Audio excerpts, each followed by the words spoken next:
गजल, ये शब्द सुनते ही एक अलग सी धुन जहन में गूंजने लगती है।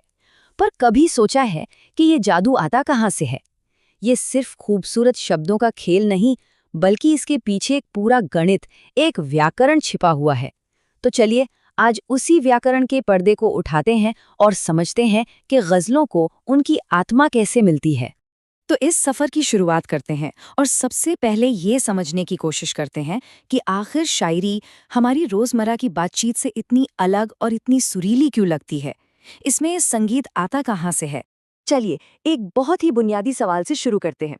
हम रोज जो बातें करते हैं यानी गद्य, और जो कविता या शायरी हम सुनते हैं यानी पद्य, इन दोनों में आखिर सबसे बड़ा फर्क है क्या? और इसका जवाब छिपा है एक बहुत ही दिलचस्प चीज में। वो है एक जैसा भार या वजन। सोचिए, शायरी की हर लाइन एक तराजू है और उस पर रखे गए शब्द एक बराबर वजन के हैं। यही एक जैसा वजन उसे वो लय, वो संगीत देता है जो आम बातचीत में कहीं गुम होता है। तो ये वजन या भार आखिर है क्या चीज? सच कहूं तो यही वो नींव है जिस पर गजल की पूरी खूबसूरत इमारत खड़ी होती है। तो चलिए इस नींव को थोड़ा और करीब से देखते हैं। तो वजन है क्या? आसान भाषा में कहें तो ये हर शब्द का अपना एक वजन है, और ये वजन इस बात से तय होता है कि उसे बोलने में कितना समय लगता है, मतलब उसकी आवाज छोटी है या लंबी। और गजल का सबसे पहला, सबसे सुनहरा नियम यही है, हर एक लाइन का कुल वजन बिल्कुल बराबर होना चाहिए, एक तोला भी कम या ज्यादा नहीं। अच्छा, इसे और भी आसान बनाना हो तो क्या ये माना जा सकता है कि खूबसूरत शायरी के पीछे भी वही तकनीक है जो हमारे कंप्यूटर को चलाती है? जी हाँ, शायरी का भी अपना एक बाइनरी कोड होता है। ये कमाल की बात है। जैसे कंप्यूटर अपनी पूरी दुनिया सिर्फ 0 और 1 से बनाते हैं, ठीक वैसे ही गजल का पूरा विज्ञान, जिसे अरूज कहते हैं, वो सिर्फ 2 अंकों पर टिका है, 1 और 2। ये शायरी का अपना बाइनरी सिस्टम है। और ये 1 और 2 क्या है? बहुत सिंपल है। ये बस 2 तरह की आवाजें हैं। एक है लघु यानी छोटी आवाज, जिसे हम 1 से दिखाते हैं, और दूसरी है दीर्घा यानी लंबी आवाज, जिसे हम 2 से दिखाते हैं। बस पूरी गजल इन्हीं 1 और 2 के खेल से बनती है।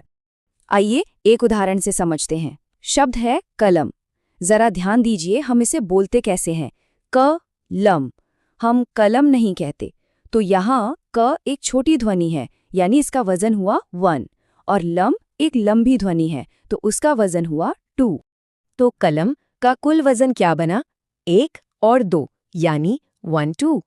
और अब जादू देखिए, सनम यानी सनम, वतन यानी वतन, चमन यानी चमन, इन सभी शब्दों का वजन भी ठीक 1 2 ही है, क्योंकि इन सब में एक छोटी आवाज के बाद एक लंबी आवाज आती है।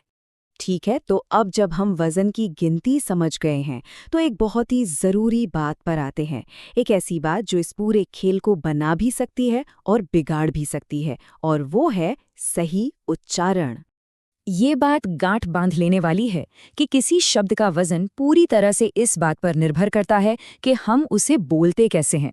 उच्चारण में जरा सी भी चूक पूरी पंक्ति का वजन और उसका पूरा संतुलन बिगाड़ सकती है।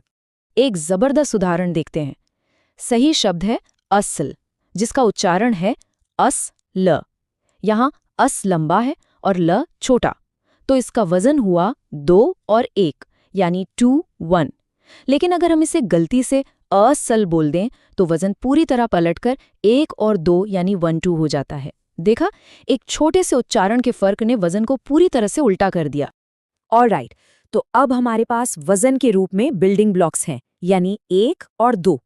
अब सवाल ये है कि इन अलग अलग ब्लॉक्स को जोड़कर एक खूबसूरत इमारत यानी गजल की धुन कैसे बनाई जाती है। यहीं से बहर का जादू शुरू होता है। तो ये बहर क्या है? सीधे साधे शब्दों में ये वजन का एक फिक्स्ड पैटर्न है, एक धुन है जिसे गजल की हर एक लाइन में दोहराया जाता है। ये गजल का म्यूजिकल ब्लूप्रिंट है जो तय करता है कि गजल सुनने में कैसी लगेगी।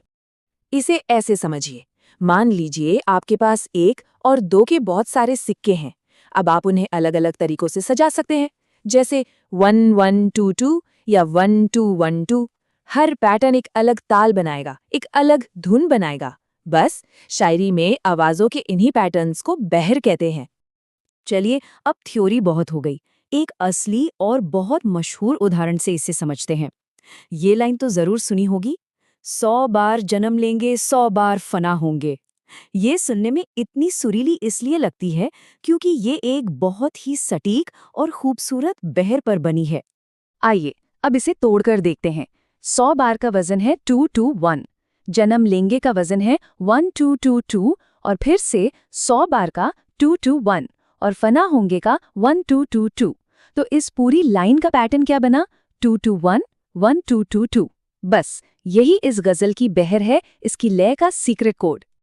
और यही तो कमाल की बात है, उस पूरे गीत या गजल की हर एक पंक्ति, हर एक लाइन बिल्कुल इसी 221 1222 के पैटर्न पर चलेगी।